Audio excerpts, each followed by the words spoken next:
바치는 그 내용이 오늘 본문의 내용입니다. 제목은 부엘세바에서 모리아까지라고 하는 제목을 삼았는데요. 오늘 이 말씀을 통해서 하나님께서 우리에게 주시는 교훈에 대해서 함께 살펴보도록 하겠습니다. 먼저 부엘세바라고 하는 것, 지난 시간에 우리가 함께 살펴봤는데 좀 어려웠던 것 같아요. 그죠? 저도 이제 우리 성도 여러분들께 숙제도 제가 내주고 또 피드백도 받는데 좀 어려웠던 것 같아요. 근데 제가 사실 부엘세바가 중요합니다. 그리고 굉장히 강조를 많이 했거든요. 부엘세바가 중요합니다 했는데 어려웠대요. 그래서 저의 한계죠. 부엘세바라고 하는 것, 여러분 이제 우리가 생각할 것은 뭐냐면 그랄 왕 아비멜렉이 그의 군대 장관 비걸과 함께 아브라함을 방문하게 되어지죠. 방문해서 했던 이야기가 뭡니까? 서로 평화의 협정을 맺는 것이죠. 그러니까 불가침 조약 같은 것을 이제 맺게 되어지는데 겉으로 드러나는 것은 이런 불가침 조약입니다. 그러나 그 이면 속에는 신앙의 매우 중요한 내용이 담겨져 있어요. 왜 그러냐면 그랄 왕이 믿음의 조상 아브라함을 훈계하는 내용이 담겨져 있거든요. 믿지 않는 사람이 믿는 사람을 향해서 훈계를 하고 있단 말이에요. 충고를 하고 있단 말이에요. 자, 무슨 충고인가를 우리가 놓칠 수 있었어요. 여러분 한번 살펴보시길 바랍니다. 21장 23절 보세요. 21장 23절. 자, 어떻게 충고를 하고 있는가 함께 읽겠습니다. 23절. 그런즉 너는 나와 내 아들과 내 손자에게 거짓되이 행하지 아니하기를 이제 여기서 하나님을 가리켜 내게 맹세하라. 내가 내게 후대한 대로 너도 나와 내가 머무는 이 땅에 행할 것이니라. 여러분이 23절의 내용을 보면 겉으로 드러나는 것은 서로 평화의 협정을 체결하게 되어지는 것인데 그 이면 속에 지금 믿지 않는 아비멜렉이 믿음의 조상 아브라함을 훈계하고 충고하고 있는 거죠. 뭐라고요? 너 다시는 거짓되이 행하지 말라라고 하는 거죠. 여러분이 거짓되이 행한다라고 하는 말이 무슨 말입니까? 아비멜렉에게 있어서 이 아브라함이 거짓되이 행한 것은 아내를 누이라고 속이는 것이었겠죠. 그래서 하마터면 그 그랄이라고 하는 나라가 여호와의 심판을 받을 뻔했습니다. 그래서 너 다시는 거짓되이 행하지 말라라고 하는 이야기를 하는 거죠. 어떻게 하나님이 함께하는 사람이 하나님께서 동행하여 주심으로 형통한 자의 삶을 사는 사람이 그렇게 거짓되이 행할 수 있겠느냐. 자, 이런 훈계를 하게 되는 것이죠. 자, 그리고 또 한 면은 무엇입니까? 이 아브라함에게 있어서 이 거짓되이 행한다라고 하는 것이 하나님에게는 어떻게 나타나고 있는가? 거짓되이 행한다라고 하는 것 속에서는요, 그 앞에 나오는 이스마엘을 쫓아내는 그런 장면이거든요. 왜 그러냐면 하나님께서는 아브라함 가정에 끊임없이 말씀하셨어요. 내가 너에게 복을 주겠다. 내가 너의 후손을 내가 번성하게 하겠다. 너에게 아들을 주겠다. 아들을 주겠다. 하나님 끊임없이 말했어요. 아브라함은 아멘이요. 그러면서 기다렸죠. 그런데 하나님께서 내가 원하는 시간에 주지 않으니까 어떻게 되어집니까? 결국에는 사라도 그 몸의 경수가 끊어지고 여자로서 이제는 끝난 것 같으니까 결국 그들이 했던 것은 여종 하가를 통해서 후사를 보려고 했던 그런 모습이 아니겠습니까? 자, 이 거짓되이 행한다라고 하는 그 말 속에는 이겁니다. 끝까지 하나님을 온전히 신뢰하지 못하고 자기 방법대로 행하려고 하는 그런 모습이 거짓되이 행한다라고 하는 이 말 속에 담겨지게 되어지는 것이거든요. 그런데 이 부엘세바에서 바로 이 맹세의 우물에서 아브라함이 무엇하게 되어집니까? 우리가 잘 아는 대로 예셀나무를 심고 영원하신 여호와의 이름을 불렀다라고 하는 것이죠. 그 말은 아브라함이 무언가 큰 결단을 하게 되어지고 큰 다짐을 했다라고 하는 것을 보여주고 있거든요. 그럼 무슨 그 다짐이었을까? 22장을 통해서 우리가 추측해 볼 수 있는 것은 내가 이제부터는 하나님 말씀을 끝까지 신뢰할 거야. 내가 이제부터는 하나님 말씀에 무조건적으로 순종할 거야. 라고 하는 그런 다짐이 이 에셀나무를 심고 여호와의 이름을 부르는 이 부엘세바에서의 맹세 가운데 담겨져 있다라고 하는 거예요. 자, 왜 그러냐면 21장까지의 아브라함의 모습을 보면 약간 불안해요. 무언가 하나님을 온전히 신뢰하지 못하는 좀 무언가 아쉬운 듯한 그런 모습이 있는데 22장의 아브라함의 모습은요, 그 신앙의 절정을 보여주고 있습니다. 우리도 여러분 어떤 아브라함을 본받고 싶습니까? 그 아들까지도 아끼지 아니하고 하나님 앞에 바치려고 했던 이 아브라함의 모습이잖아요. 그러나 그 이전의 아브라함의 모습은 아내를 누이라고 속이는 자의 모습이었어요. 어떻게 하든지 자기 후손을 보고 싶어가지고 자기 실력으로 자식을 낳고 싶어하는 그런 모습이 아브라함의 모습이었단 말이에요. 그런데 22장의 아브라함의 모습은 전혀 달라져 있어요. 그 전혀 달라져 있는 그 모습의 기초가 어디냐? 바로 이 브엘세바에 있다라고 하는 거죠. 브엘세바에서 아브라함은 결단을 하게 되어지는 거죠. 다짐을 했습니다.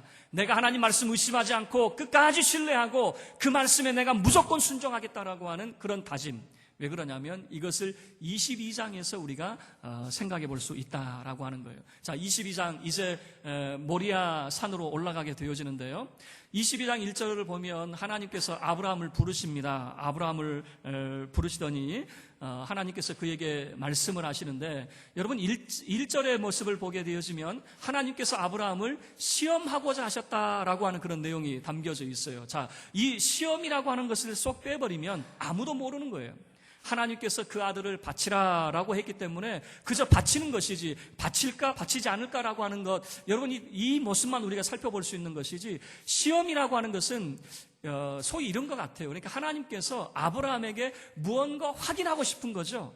아브라함에게 무언가를 확인하고 싶은 것이 있어서 아브라함을 부르고 계신다라고 하는 겁니다. 자, 2절 말씀을 보세요. 하나님이 아브라함에게 무엇을 말씀하고 있는지 2절 함께 읽겠습니다. 여호와께서 이르시되 내 아들 내 사랑하는 독자 이삭을 데리고 모리아 땅으로 가서 내가 내게 일러준 한 산 거기서 그를 번제로 드리라. 이 엄청난 이야기를 하나님이 하고 계시는 거예요. 무슨 이야기입니까? 아브라함에게 있어서 그 아들 이삭이 어떤 의미인지를 하나님도 잘 알고 계시네요. 내 아들, 여기서 끝나는 것이 아니고 내가 그토록 사랑하는 너의 독자라고 하는 이 말씀을 보면 아브라함이 얼마나 그 이삭을 사랑하고 있는지, 얼마나 아끼고 있는지 이것을 하나님도 잘 알고 있다라고 하는 거죠. 다시 이야기하면 아브라함에게 있어서 생명과 같은 존재가 그의 아들 이삭이다라고 하는 것을 잘 보여주고 있는 거죠. 하나님도 잘 알고 계셔요. 아브라함에게 있어서 그 아들 이삭이 어떤 의미인지를 잘 알고 계시는데, 세상에 하나님께서 그에게 뭐라고 말씀하십니까? 그를 번제로 바쳐라 라고 하는 그런 말씀을 하고 있는 거죠. 여러분, 이 번제로 바쳐라라고 하는 말이 어떤 의미입니까? 지금까지 아브라함의 인생을 가만히 살펴보면요, 아브라함은 모든 것을 다 떠나보냈어요. 지금까지 다 떠나보냈습니다. 12장에서 보여주는 그가 처음에 그의 고향, 그의 친척, 그의 아버지의 집을 떠나왔어요. 고향과 친척과 아버지의 집을 떠났습니다. 떠나보냈습니다. 그리고 난 다음에 그가 홀로 단신으로 왔을 때에 그의 조카 롯과 함께 왔습니다. 조카 롯은 어떤 관계입니까? 아들처럼 여길 수 있는 그런 아들이 아니겠습니까? 그 조카가 아니겠습니까? 그렇게 서로 아끼는 그런 관계인데 어떻게 되어집니까? 둘 사이에 서로 다툼이 생겨나게 되어지고 둘이 서로 헤어지게 되어졌습니다. 그리고 이 조카 롯이 어떻게 되어집니까? 소돔과 고모라가 진멸을 당할 때에 이 롯이 두 번 다시 아브라함 앞에 나타나지 않게 되어지거든요. 그 조카도 떠나보냈습니다. 그리고 나중에 어떻게 되어집니까? 21장에 오게 되어지면 이 아브라함은 여종의 하갈의 아들 이스마엘도 떠나보내야 됐습니다. 떠나보낼 때 기쁜 마음으로 떠나보냅니까? 여종의 아들이니까 나 필요 없어, 이런 마음이었습니까? 그렇지 않았어요. 그도 그의 아들이었거든요. 심히 근심이 되었습니다. 근심을 하고 있을 때 하나님이 아브라함에게 너 근심하지 마, 내가 그 아들에게도 복을 줄 것이고 큰 민족을 이루게 해줄게 라고 하는 이 하나님의 약속의 말씀을 믿고 그 이스마엘을 내보냈던 거죠. 아브라함은 떠나보냈어요. 한 사람 떠나보냈어요. 이제 마지막 한 가닥 희망이 있다면 이 이삭 아니겠습니까? 내 사랑하는 독자 이삭이 아니겠습니까? 그런데 하나님이 그 아들마저 떠나보내라는 거예요. 떠나보내라는 거예요. 떠나보낼 때 차라리 이스마엘처럼 그렇게 떠나보내면 희망이라도 있죠. 어디선가 잘 살고 있겠지라고 하는 희망이라도 있겠죠. 이제는 이삭은 어떻게 하라는 겁니까? 번제로 바쳐라, 그 말입니다. 번제로 바쳐라. 네 손으로 네가 그 아들을 번제로 바쳐라라고 하는 그런 이 충격적인 말씀을 하게 되어지는 거죠. 그런데 아브라함의 삶의 태도를 보세요.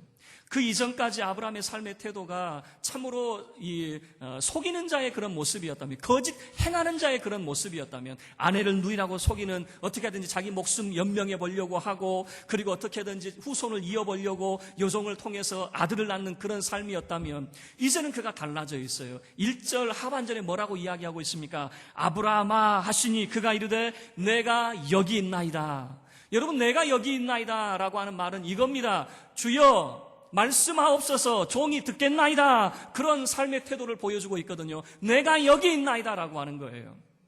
아브라함의 삶의 태도가 하나님의 부르심 앞에 내가 여기 있나이다 라고 하는 삶의 태도를 보여주고 있어요. 그러면 과연 아브라함이 어떻게 할까? 그런데 아브라함은 주저함이 없습니다. 3절 말씀을 보면 아침 일찍 일어나서 나귀의 안장을 지우고, 그리고 두 종과 함께 번제할 나무, 그리고 이삭을 데리고 하나님이 지시할 그 산으로 떠나가게 되어집니다.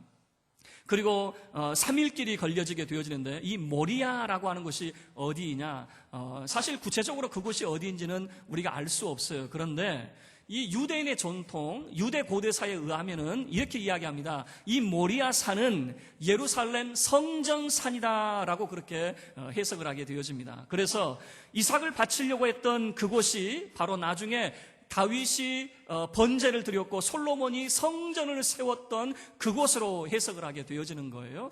그런데 어쨌든 이 모리아가 어느 땅인지는 우리가 알지 못한다 할지라도 성경에서 보여주는 것은, 이 창세기에서 보여주는 것은 브엘세바에서 3일길이라고 하는 것은 분명한 것이죠. 브엘세바에서 3일길이 걸려가지고 이곳에 도착을 했다는 것입니다. 자, 그리고 도착을 했을 때에 아브라함이 어떻게 하느냐, 두 종과 나귀를 그곳에 머물러 두고 아들과 함께 올라갑니다. 그런데 어떻게 하냐면 아들에게 번제할 나무를 그에게 지우는 거예요. 번제할 나무를 아들의 그 등에 지우고, 자기의 두 손에는, 한 손에는 불을 들고 한 손에는 칼을 들고 올라가게 되어지는 것입니다. 자, 이렇게 갈 때에 그 아들이 이상한 거예요. 그래서 아버지를 바라보면서 질문을 하는 거죠. 아버지, 번제할 나무도 있고 그리고 불도 있는데 이 번제물이 없네요. 그러니까 제물이 없는 것 아니겠습니까? 양은 어디 있습니까? 라고 질문을 하는 거죠. 아마 제가 아브라함이었다면 깜짝 놀랐을 거예요. 한 손에는 칼을 들고 한 손에는 불을 들고 있는데, 사실 그 칼이 누구를 향해야 됩니까? 그 사랑하는 아들을 향해야 되지 않겠어요? 깜짝 놀랐을 것 같아요. 그런데 8절에 아브라함이 이렇게 답변을 합니다. 8절에 아브라함이 이르되 내 아들아, 번제할 어린 양은 하나님이 자기를 위하여 친히 준비하시리라. 이렇게 이야기를 하게 되어지는 것이죠. 하나님이 친히 준비해 주실 거야. 차마 너라고 말을 못하는 거죠. 어떻게 너라고 말을 할 수가 있겠습니까? 하나님이 준비하실 거야. 여러분, 이 말씀을 가지고 우리 이렇게 또 생각할 수 있겠죠. 아브라함은 선지자니까 하나님 다 알았을 거야. 하나님이 그 아들 죽이지 않고 이 순양을 다 준비해 놓은 거 다 알았을 거야. 아니에요. 몰랐죠. 아브라함이 모르고 하는 거죠. 하나님 말씀에 그가 순종을 하게 되어지는 것이죠. 왜냐하면 여러분, 지금 아브라함이 어떻게 그 아들 이삭을 바칠 수 있게 되어졌는가? 21장의 브엘세바를 항상 우리가 기억을 해야 됩니다. 브엘세바에서 아브라함은 하나님의 이름을 부르면서 그가 결심을 한 게 있다 그 말입니다. 맹세한 것이 있다 그 말입니다. 다시는 내가 거짓되이 행하지 않겠습니다라고 하는, 하나님 말씀을 내가 불신하지 않겠습니다라고 하는 그 결단이 있었다라고 하는 것 아니겠습니까? 그리고 그 결심대로 이제 그가 그 아들 이삭을 바치라 했을 때에 하나님 앞에 그가 번제물로 바치려고 하는 그런 모습을 보여주고 있는 것이죠. 자, 9절 말씀을 보세요. 하나님이 그에게 일러주신 곳에 이른지라 이에 아브라함이 그곳에 제단을 쌓습니다. 나무를 버려 놓습니다. 그의 아들 이삭을 결박하여 제단 위에 놓게 되어지는 것이죠. 그곳에 그 아들을 이제 묶어놓고, 자, 10절 말씀을 보면요, 아브라함이 칼을 들었습니다. 그런데 이 모습을 보면 여러분, 이런 게 아닌 것 같아요. 제가 볼 때는 우리가 보통 이 부분을 생각할 때 아브라함이 칼을 들었다라고 하는 것을 이렇게 높이 쳐들고 있는 그 모습을 우리는 생각할 수 있는데, 여러분 10절 모습은 뭐냐면 곧장 찌르는 거예요. 곧장. 아브라함이 곧장 이렇게 찌르려고 하고 있는 그런 모습을 보여주고 있는 것입니다. 그러니까 칼을 들고 기다리고 있는 모습이 아니라 그 아들을 잡으려고 하는 그런 모습이었다라고 하는 것이에요. 주저함이 없어요. 자, 여러분 21장에서 여종의 아들을 보낼 때도 근심하였더라라고 하는 것이 성경에서 보여주는 것이에요. 그는 근심했어요. 그런데 그의 사랑하는 아들 이삭을 번제물로 바칠 때는 근심하는 모습이, 주저하는 모습이 보여지고 있지 않다, 그 말입니다. 그저 그 아들을 잡으려고 하고 있어요. 그럴 때 11절에 여호와의 사자가 황급히 이 아브라함을 부르게 되어집니다. 아브라함아, 아브라함아 라고 부르게 되어지는 거죠. 여러분, 1절에서도 아브라함을 부르셨죠. 11절에서도 아브라함을 부릅니다. 아브라함의 삶의 태도가 많이 달라져 있어요. 똑같이 그는 답변을 합니다. 내가 여기 있나이다 라고 하는 거예요. 내가 여기 있나이다, 이 말이 무슨 말입니까? 그 이전에는 자기 인생에 다가오는 많은 일들에 질문이 있었어요. 고민이 있었어요. 자기 생각이 있었어요. 그러나 이제는 아브라함은 달라져 있어요. 하나님이 부르실 때에 자기 생각을 그는 말하지 않아요. 근심하지 않아요.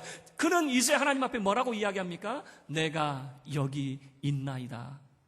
이 말씀을 다시 해석을 드릴게요. 주여 말씀하옵소서, 종이 듣겠나이다 라고 하는 그런 삶의 태도이죠. 뭐라고 이야기합니까? 12절 말씀에 사자가 이르되 그 아이에게 내 손을 대지 말라, 그에게 아무 일도 하지 말라. 내가 내 아들 내 독자까지도 내게 아끼지 아니하였으니 내가 이제야 내가 하나님을 경외하는 줄을 아노라 라고 하는 말씀이에요.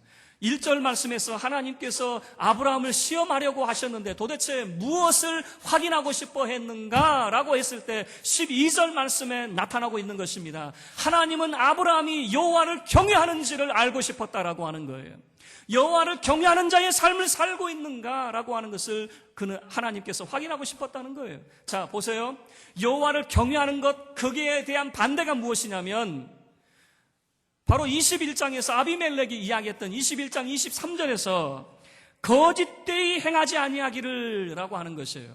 여러분, 거짓되이 행한다는 것이 무엇입니까? 하나님 말씀을 끝까지 신뢰하지 못하고 하나님이 나를 지켜주신다는 확신이 없기 때문에 아내를 누이라고 속이게 되는 것 아니겠습니까? 하나님의 말씀이 그 자손을 주신다라고 하는 하나님 말씀을 끝까지 그가 믿고 기다렸다면 여정을 취하였겠습니까? 그렇지 않았겠죠. 거짓되이 행한다라고 하는 것은 결국에는 하나님 말씀을 끝까지 그가 신뢰하지 못했다라고 하는 것이거든요. 그 자신이 21장에 이 부엘세바에서 하나님 앞에 에셀 나무를 심고 맹세하게 되어지는 것 아니겠습니까? 내가 이제부터는 거짓되이 행하지 않겠습니다. 그래서 이 아브라함의 모습이 어떻게 바뀌게 되어지는 것입니까? 여호와를 경외하는 자의 모습이 되어졌다라고 하는 것이에요. 하나님도 아브라함에게 이것을 보고 싶은 거예요. 여러분, 오늘날 우리에게 하나님이 무엇을 보고 싶을까요? 왜 하나님께서 우리에게 이 아브라함처럼 떠나보내는 아픔을 하나님께서 우리에게 주셨을까요? 왜 우리로 하여금 이런 고통의 시간들을, 어려움의 시간들을 하나님께서 우리에게 주셨을까요? 하나님이 우리의 삶을 통해서 한 가지를 확인하고 싶어 하신다라고 하는 거예요. 도대체 무엇을 확인하시려고 하실까요? 여호와를 경외하고 있는가, 그 말이에요. 여호와를 경외하는 삶을 살기를 하나님께서 원하신다는 거예요. 왜냐하면 여호와를 경외하지 않는 자의 삶이 거짓되이 행하는 자의 삶이 되어지기 때문에 그렇습니다. 21장까지 아브라함의 모습은 거짓되이 행한다고 하나님 앞에 충고받은 것도 아니고 안 믿는 사람에게 충고를 받은 거예요. 너 다시는 거짓되이 행하지 말라라고 믿지 않는 사람에게 믿음의 조상이 교훈을 받고 있는 것 아니겠습니까? 그가 달라졌어요. 그가 달라졌어요. 이제는 끝까지 하나님을 신뢰하고 끝까지 하나님 말씀에 순종하기로 그가 다짐했던 것 같아요. 그래서 22장에 아들을 바칠 때 아브라함의 모습이 근심하거나 주저하는 모습이 전혀 나타나지 않게 되어지는 거죠. 하나님께서 12절 말씀을 통해서 이제야 네가 나를 경외하는 줄을 알겠다라고 하는 것이죠. 그리고 13절 말씀을 보시면 아브라함이 눈을 들어 살펴보니까 한 순양이 뒤에 걸려져 있네요. 이 그 뿔이 나무에 걸려가지고 버둥대고 있는 순양이 있습니다. 그 순양을 이삭 대신에 번제로 바치게 되어지는 것이죠. 그리고 아브라함이 그 땅 이름을 짓습니다. 14절 말씀인데 우리 함께 합독하겠습니다. 14절 시작. 아브라함이 그 땅 이름을 여호와 이레라 하였으므로 오늘날까지 사람들이 이르기를 여호와의 산에서 준비되리라 하더라. 여호와 이레라고 하는 이름을 붙이게 되어지는 거죠. 하나님의 산에서 준비되어진다라고 하는 것입니다. 여러분, 아브라함이 깨닫는 것이 무엇입니까? 하나님이 준비하신다라고 하는 것을 알게 되어졌습니다. 하나님의 본심이 무엇인지를 알게 되어지는 것이죠. 하나님의 본심은 우리에게 고난 주는 것이 본심이 아니었습니다. 하나님은 알고자 하신 거예요. 우리의 마음에 있는 것이 무엇인지 알고자 하신 거예요. 끝까지 우리가 하나님 말씀을 신뢰하고 하나님 말씀에 순종하는 자의 삶을 살고 있는지, 그것을 확인하고 싶은 것이죠. 여호와를 경외하는 자의 삶을 살고 있는지 하나님이 이것을 확인하고 싶어 하신 거죠. 이게 바로 하나님의 본심이었다는 것이죠. 여호와 이레라고 하는 것입니다. 하나님이 준비하실 것입니다. 이것이 장차 여호와의 산에서, 그 예루살렘 성전산에서 하나님께서 친히 그 아들을 속죄의 제물로 이 땅에 보내실 산이 되어지는 것이죠. 여러분, 이삭이 나무를 지고 갔어요. 그 나무를 지신 예수 그리스도, 하나님의 어린 양의 모습을 우리가 바라볼 수가 있는 것이죠. 자, 그리고 이제 16절부터 18절까지 하나님께서 맹세를 하십니다. 여러분, 성경이 참 재미있게 보여주고 있어요. 21장에서는 아브라함이 맹세를 했다면 22장에서는 하나님이 맹세를 하고 있는 겁니다. 브엘세바에서 아브라함이 맹세를 했다면 모리아에서는 하나님께서 맹세를 하고 있습니다. 자, 하나님께서 뭐라고 맹세를 하시는지 우리 16절 함께 합독하겠습니다. 이르시되 여호와께서 이르시기를 내가 나를 가리켜 맹세하노니 내가 이같이 행하여 내 아들 내 독자까지도 아끼지 아니하였은즉 내가 내게 큰 복을 주고 내 씨가 크게 번성하여 하늘의 별과 같고 바닷가의 모래와 같게 하리니 내 씨가 그 대적의 성문을 차지하리라. 여러분, 하나님께서 말씀하고 계십니다. 하나님이 맹세하고 있는 거예요. 내가 너에게 큰 복을 주겠다. 여러분, 이게 원어를 살피면은 복에 복을 더하여 주겠다라고 하는 말씀이에요. 그리고 내 씨가 크게 번성하고 번성하게 하겠다라고 하는 거예요. 하나님의 강조점이 여기에 다 들어가 있는 거예요. 아브라함아, 네가 내 말에 준행했구나. 이제 내가 너에게 큰 복을 주마. 그리고 너의 자손을 내가 크게 번성하게 해주마라고 하는 거예요. 여러분, 번성할 정도가 아닙니다. 뭐라고 이야기합니까? 내 씨가 그 대적의 성문을 차지하리라 라고 하는 것을 말씀하고 있는 거죠. 내 씨가 너의 후손이 승리하게 되어질 것이다 라고 하는 것을 말씀하고 있는 거죠. 여러분, 이 말씀이 무엇일까? 하나님이 세상을 창조하실 때 하나님의 영광으로 창조하셨습니다. 이 세상은 하나님의 아름다움으로 깃들어 있었습니다. 그러나 이 창조의 세계가 범죄함으로 무너져 버렸습니다. 이 창조의 세계가 참으로 이 죄악된 모습으로, 참으로 저주의 모습으로 바뀌어 버렸습니다. 이것을 다시 회복시키겠다라고 하는 거예요. 하나님의 피조 세계, 하나님이 지으신 이 창조의 세계가 하나님의 아들 예수 그리스도를 통해서 내 씨가 대적의 성문을 얻으리라 라고 하는 그 아들을 통해서 다시 하나님의 영광이 회복되어질 것이다 라고 하는 것을 말씀하고 있는 것이죠. 자, 그리고 18절 마지막으로 함께 우리 합독하겠습니다. 시작. 또 내 씨로 말미암아 천하 만민이 복을 받으리니 이는 내가 나의 말을 준행하였음이니라 하셨다 하니라. 내 씨로 말미암아 너만 복을 받는 것이 아니라, 너의 가족들만 복을 받는 것이 아니라 천하 만민이 복을 받게 되어질 것이다. 여러분, 하나님께서 이렇게 맹세하게 되어지는 거죠. 누구에게 맹세하고 있습니까? 아브라함에게 맹세하는 겁니다. 여러분, 아브라함도 맹세했어요. 이제부터 나의 삶이 하나님 앞에 거짓되이 행하지 아니하고 하나님 말씀 신뢰하고 말씀 순종하며 살게요. 그렇게 맹세했을 때에, 그리고 그 독자라도 아끼지 아니하고 하나님의 말씀에 그가 순종했을 때 하나님도 아브라함을 향해서 맹세하시는 거예요. 그래, 아브라함아, 나도 너를 향해서 맹세하마.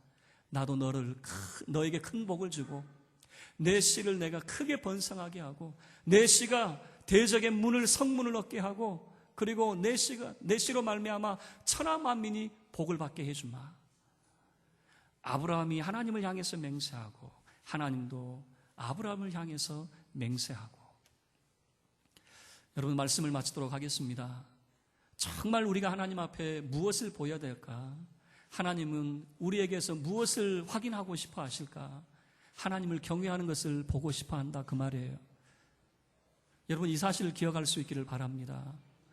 하나님을 경외하지 못한 자의 삶이 어떤 삶입니까? 거짓되이 행하는 자의 삶이에요. 나 살고자 아내를 누이라고 속이게 되어지고, 그리고 어떻게 하든지 내가 원하는 것을 얻고자 여종을 통해서 후사를 잇고 이어가고 싶어하는 그런 모습들이 바로 거짓되이 행하는 자의 모습이에요. 여호와를 경외하는 자의 모습은 그분의 말씀이 때로 우리에게 불합리하다 할지라도 끝까지 믿고 신뢰하고 순종하는 것입니다. 하나님은 우리에게 이것을 요구하고 계시는 거예요. 여호와를 경외하기를. 여러분, 우리는 아들을 드리는 것 참 위대한 신앙이라고 볼 수 있죠. 그러나 하나님이 우리에게 확인하고자 하는 거예요. 여호와를 경외하는 것. 저와 여러분의 삶이 여호와를 경외하는 자의 삶이 될 수 있기를 주의 이름으로 축원합니다. 지금부터 이 브엘세바의 여러분 맹세가 모리아의 맹세로 다가왔듯이 우리는 다짐해야 됩니다. 이제는 거짓되이 행하지 아니하고 여호와 경외하는 자의 삶을 살겠습니다. 그러면 하나님께서도 우리의 인생을 향해서 맹세하실 거예요. 내가 너에게 큰 복을 주마라고 하는, 저와 여러분이 여호와를 경외하는 자의 삶이 되기를 주의 이름으로 축원합니다. 다 같이 자리에서 일어서서